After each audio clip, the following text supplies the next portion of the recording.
Hey good people, Batavia here. I want you to come along with me as we assemble and fill our brand new Vego Garden bed. Let's dig in. Okie doke, so thanks to the good folks over at Vego Gardens for sending this bed to me. I had a few different choices and I decided to go with the tallest bed they offer with the goal of convenience for future gardening. So it sits 32 inches tall. I went with a 9-in-1 modular version, which means I could have configured one of 9 different bed sizes with a material that's all in one single box, which is pretty cool. Based on my garden setup, I decided to go with the 8-foot by 2-foot model. And I'm going to actually have this set up and it's going to live in front of the garage in the backyard garden, which I think it's ultimately going to be super convenient. So we're going to walk through steps 1 through 5 of the installation. And again, as I mentioned at the top of the video, we'll actually fill this bed as well within this video. But when we walk through the installation, I just want to chat about a few mistakes that I made along the way. It's my great hope that I'm able to save you all some time if you're installing beds like this in the future. So first up, I'm getting all of my material situated. So I was able to pull out the panels, which is nice because you don't have to have that concern about, am I connecting the left thing to the right thing correctly? It comes in like 2 different types of panels, and that's the material that's leaning on the side over there. The side panels are all the same size, and then the corner panels are all the same size. So step 1 is simply just removing the protective film from the panels. And this is just through transit and such. You want to make sure that you don't get a bed that already has scratches and things in it. So this is the first step. It is time consuming because you have, especially for this design, a number of pieces. But I was able to get those off generally pretty quickly. And now I'm moving to step 2 where I am assembling the panels. And so the material that it came with, there's nuts, bolts, and washers that you're connecting the panels with. I've done this before with some raised beds in the front yard garden, so I get the concept. I can see I've moved the area that I was building in. I wanted to build in the place it was going to live, but I had trouble getting to those bottom screws. And that was because of the 32-inch height. My arm span just wasn't long enough to kind of stand up straight and bend down and get to the bottom.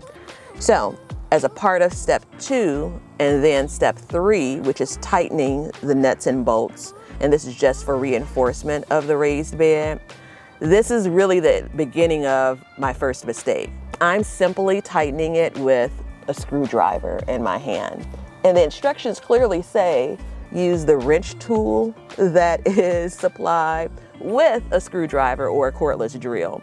And that just didn't occur to me as I was working through it. So again, the tip would be read your instructions before you start work, and then at each step, stop and just take a glance at them again. I know it probably is very intuitive to many people, but it didn't click until like 20 seconds from now. Also to note, I didn't need to climb inside of the bed, but this was again my attempt to try to get to the end pieces. While I had a solution for the side panels when I was able to lay them flat, I needed to figure out how could I get to the very bottom row of nuts and bolts with the side pieces, the corner pieces, and the corner panels. So yeah, that's the aha moment there. Use the wrench. So I was able generally pretty quickly to go back in and tighten everything up. And this was my solution for the very bottom row of nuts and bolts. I was just able to prop the whole bed up. It was pretty light when it's empty, of course. Prop that up on my milk crates that I use throughout the garden, and then tighten that bottom row. And then this is me going through my final check to make sure all of the nuts and bolts are tightened. So we're moving on to kind of in between steps 4 and 5, where we're assembling this rod. It really is used, it's called a bracing rod. It's used to create additional stability as you think about all of the material we'll be loading into this bed. So that was actually as simple as could be. Because I'm building this bed on concrete and concrete that's not level, I wanted to make sure that I paid close attention to whether the bed was level before I started filling it. And then I did this check various times as I filled the bed. And that's the general rule of thumb when you're building any type of raised bed with any material. You want to make sure that it's level so you're not positioning yourself to have kind of, water pools, as you water and as it rains, if it's not even. So we're already on step 5. This was the rubber edging that was added to the bed for safety reasons. The edge of the bed was not sharp at all, but this is an additional piece of material that they include in their beds, which I think generally is just for safety. And you can see there, that's where I compensated for the concrete not being level.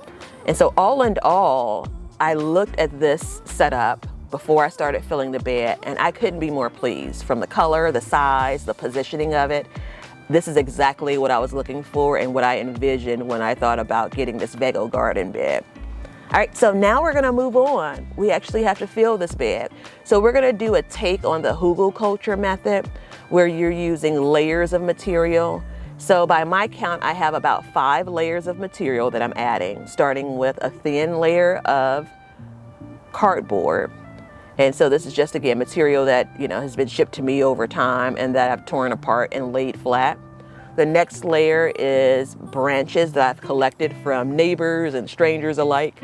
And so I fill this probably about halfway with branches, just sitting across the bed. And this is additional material on the end there. There's sunflower that I recently cut down. And so the next layer is going to be leaves that I collect. Generally, I use these for mulch, but this is a great addition to the layering of this bed. So here I just want to make sure I'm keeping track of how much material is in the bed versus how much material I still have to add. And this is me just watering the material along the way.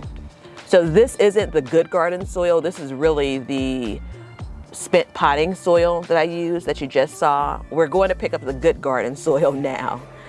So this is the bit where, I had in my mind how much I thought I would need. But it turns out, and don't worry, I didn't use all of this material. So I'll ultimately have a bunch of these bags in the garage that I'll use to top off other garden beds.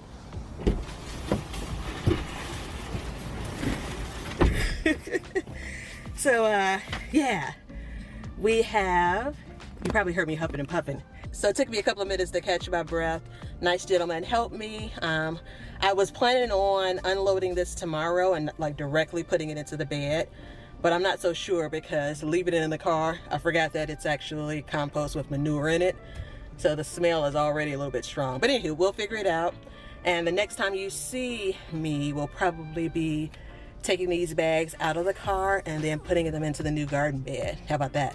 So the bags we just picked up, I ended up only using, to start with, 3 bags of the garden soil. I'll use those throughout the garden, over the course of this season going into next season. And I'll use that again to top off the beds. My goal here was to fill the bed and then let the bed sit for a couple of weeks before I plant it, because we know the material is going to sink down a little bit. So to start, we have 3 bags of the garden soil, and this is the brand that I really enjoyed using, and then it wasn't available to me for a few years in my local stores, and it's most recently returned. And then Manure, that's the compost brand that I use. So I added almost 1 bag of that, and then got everything layered in. So we're gonna pick up, which would be 2 weeks later, and that's today, and we'll be able to see how the bed has settled. You'll notice here the soil is almost to the top line of the bed now. So as we expected, the material has sunk a bit. The bed has started to settle, and we expect that to continue. And you can see when we first left, the soil line was about right here, and now it's sunken down quite a bit. We have about, that's 5 inches almost, that we have of open space. So because of the timing that I'll be planting in this bed, I'm going to go ahead and add 2 more bags of garden soil, and then I'll add 1 more bag of compost. So all in all, 5 bags of garden soil, 2 bags of compost, and that's sitting on top of all of my filler material, which again was a thin layer of cardboard, followed by branches, and then finally leaves and spent potting soil. I do want to demonstrate though, as the sun is rising, the reason why I went with the 32-inch size bed. So I'm able to stand straight up and garden, plant, weed if I need to, harvest. This is going to be super convenient. And this is me sitting on a regular chair, and that's another convenient factor when it comes to the 32-inch tall bed and why I went with this configuration. I can easily sit here, again, do what I need to do within this bed. The 8-foot by 2-foot design allows me to reach inside the bed from this single position, plant, direct sow, harvest, tend to the plants, and so on. So I'm super excited about this particular setup. As over time I need to replace the beds in the backyard garden that are primarily wood, I'm definitely going to look into something that has more height when it comes to building out new beds. And now that I've gotten over the kind of concern around like the material that I would use, as you could see, I pretty quickly went through the layers of the material and didn't have to purchase as much material.